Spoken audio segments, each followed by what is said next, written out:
You hover near the veil, the event horizon, where light forgets how to escape and time begins to slow.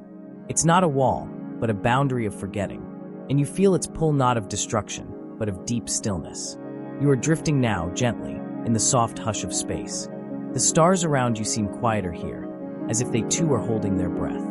Ahead, something dark awaits, not empty, not absent, but deeply full of something you cannot yet name. You've arrived at the threshold of a black hole. Not inside, not past the edge, just near it, close enough to feel the change. This is the event horizon, the place where space folds inward so tightly, light itself can no longer escape. But it's not a surface, not like glass or stone. You can't touch it. You can't see it. It is a boundary drawn by the laws of gravity, a line between the knowable and the unknowable. You float just outside this line, like a feather hanging on the breeze before a waterfall. There is no noise. There is no flash. Just silence and motion. You begin to notice the way time behaves here. It's subtle at first. Distant stars flicker just a bit slower. The hands of a clock, if one could survive here, would crawl like shadows at dusk. That's because time itself stretches near a black hole. Not metaphorically, but physically. Time dilates. It slows. For you, hovering on the edge, moments feel gentle, stretched thin like honey sliding down glass. But to someone far away on Earth, perhaps your clock is nearly frozen. They would see you paused, unmoving, never quite crossing the line. This is one of the stranger truths of physics. Time, it turns out, is not fixed. It bends and curves with gravity. The stronger the pull, the slower the flow. And here, at the event horizon, time bends almost to stillness. You feel this not in your body, but in your breath, in your sense of what a second feels like. Everything is slower, softer, as if the universe is tucking you in. But what if you move closer?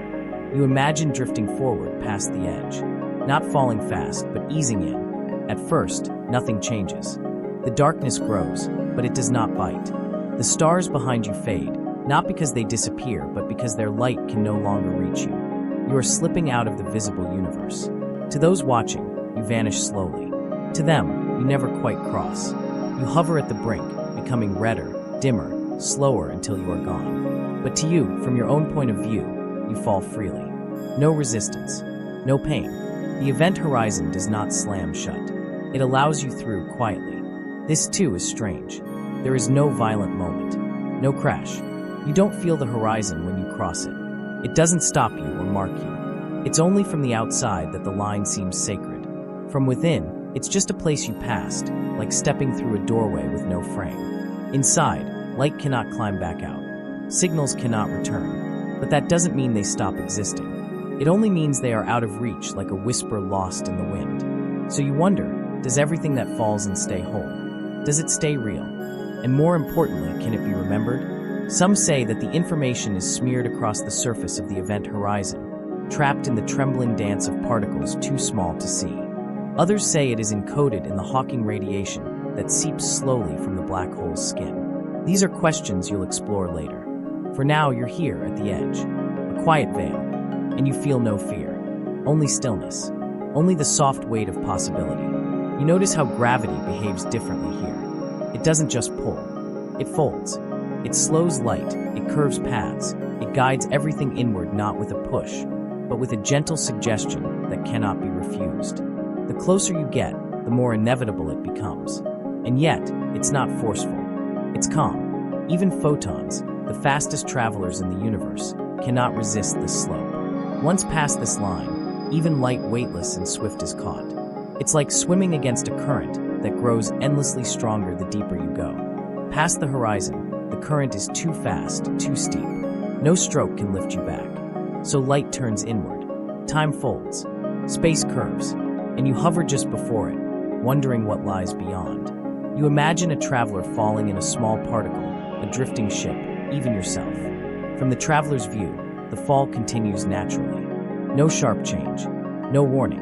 You pass the horizon, and still you fall, pulled deeper toward the singularity at the center. A place of infinite density, where our understanding frays. But from the outside, your journey appears to stop. You are paused in time, held in place forever at the threshold. This paradox is not a trick, it's a truth of how relativity works. Time does not flow the same for everyone. And that's why the event horizon is so mysterious. Not just because nothing escapes, but because it splits reality into two perspectives, one where you fall and one where you freeze. Both are true, both exist, and neither can see the other clearly. This boundary, then, is more than a place. It's a divide in knowing, a veil between experience and observation, a soft gate between what was and what is becoming. You feel yourself surrounded by this strangeness, and yet you are calm. Because here, in this in-between, you realize something beautiful. Even on the edge of the greatest unknown, there is rhythm, there is order, there is grace. The black hole does not rage. It does not reach out. It simply waits. It holds its silence with dignity. And the universe moves around it, shaped and curved and pulled, but not broken. You think again of the light that once tried to escape. You think of it swirling in the accretion disk, hot and bright, shining in spirals before vanishing. You think of the photons bending, wrapping, spinning again and again before being drawn inward. So much effort, and still the edge remains. You float there, balanced. And the stars behind you seem farther now. You've come close to the end of knowing. And still, questions remain. Because if you were to fall and if your atoms, your memories, your thoughts were drawn across that line, what would happen to you? Would you be gone? Would you change? Would you still be you? These are not fears. They are gentle thoughts, like ripples in a still lake. Because beyond this line, a journey continues. A path that leads inward, deeper into the folds of gravity. A path you're almost ready to follow. But first, you must wonder, what does it feel like to fall in completely? What would it feel like to fall into a black hole? Not quickly but slowly, dreamily, suspended in time. Your body stretches in silence, like thread unraveling into the dark. You drift deeper, carried by a gravity that feels like surrender. You're no longer at the edge. You've crossed the invisible line, soft and soundless, without knowing exactly when it happened. There was no flash, no barrier. Just the absence of escape. Behind you, the light from stars grows fainter. Not because they dim, but because their light can no longer reach you. You're not outside time, but you're no longer sharing it in the way you once did. You are falling. And yet, it doesn't feel like falling. There is no rush of wind, no tumbling sensation, no acceleration in the way your body understands it. You move inward gently, slowly, the way thoughts drift just before sleep. The gravity here is complete, not a shove, but a surrender.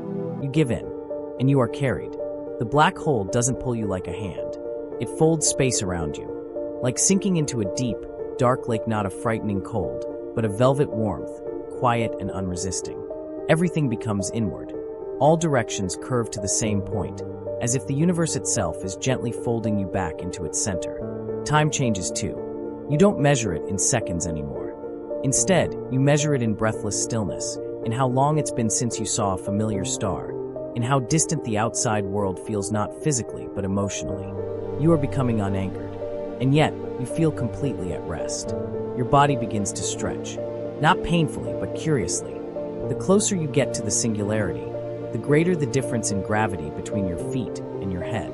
This is tidal gravity, not the kind that moves oceans, but the kind that tugs your form into something new. If you were taller, the sensation might be more pronounced.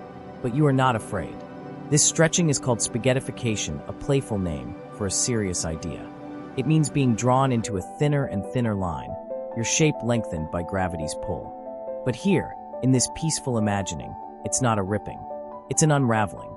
You feel yourself become soft thread, slowly pulled into the weave of the cosmos. And as you stretch, something else happens. Your thoughts stretch too.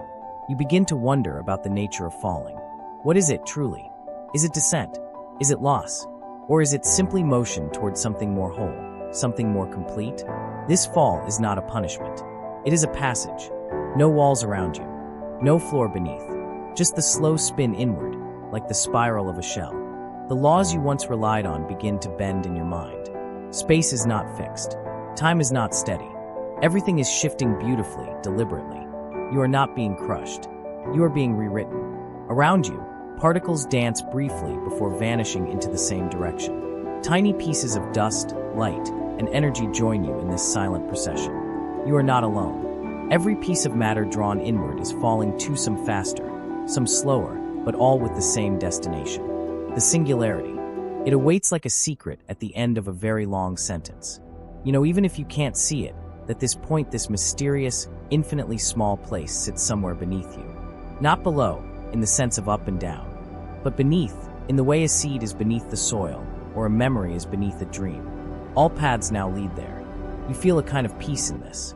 There's no decision to be made, no direction to choose, just the quiet certainty that you are moving forward, even when all other reference points have slipped away. Time continues to shift. You begin to feel it not as a ticking, but as a wave, a deep hum that grows stronger the deeper you fall. Out there, beyond the event horizon, clocks might still tick, galaxies still spin, people still dream on distant planets. But here, their time is no longer yours. You have your own rhythm now, and it is slow, and it is deep. You are still yourself, and yet you feel your boundaries soften. Who are you in a place where there is no outside? Who are you when nothing can return? You find comfort in the question, rather than the answer. Because perhaps the self is not a fixed thing, but something that can stretch like space, like thought, like your very atoms now falling through the curved fabric of the universe. You wonder, too, what waits at the end. Not in fear, but in curiosity. Does the singularity erase? Or does it absorb? Does it hold the stories of everything that falls into it? You picture it not as a void, but as a library. Not with shelves or pages, but with patterns encoded in the twist of space, in the heat of particles, in the spin and sway of mass. You wonder if, somehow, it remembers you. If the black hole, in all its silence, listens. Perhaps this fall is a conversation, one where you are the whisper, and the singularity, the listener. All around you, the light fades, but your awareness does not. You feel present, focused, even while you stretch, even while you fall. Your mind begins to imagine what your journey might look like from the outside. To someone watching from a safe distance, you would still appear at the edge, frozen in time, hovering just at the event horizon, never quite crossing. They would never see you fall. To them, you would become a ghost red-shifted, dim, suspended forever. But you know the truth. You have moved. You are still moving. The illusion of stillness is just that, an illusion, painted by the fabric of space and time from a different vantage point. Inside, the journey continues. You pass through layers of curvature more intense than anything you've known. You don't crash. You don't stop. The singularity doesn't rise to meet you. Instead, you fall toward it endlessly, the way numbers fall toward zero in a spiral that never quite ends. And still the silence holds. A silence so complete, it feels alive. You are no longer the same shape. Not physically, not conceptually. The self you brought here is dissolving, not in destruction, but in transformation. And you realize this is not falling. This is becoming.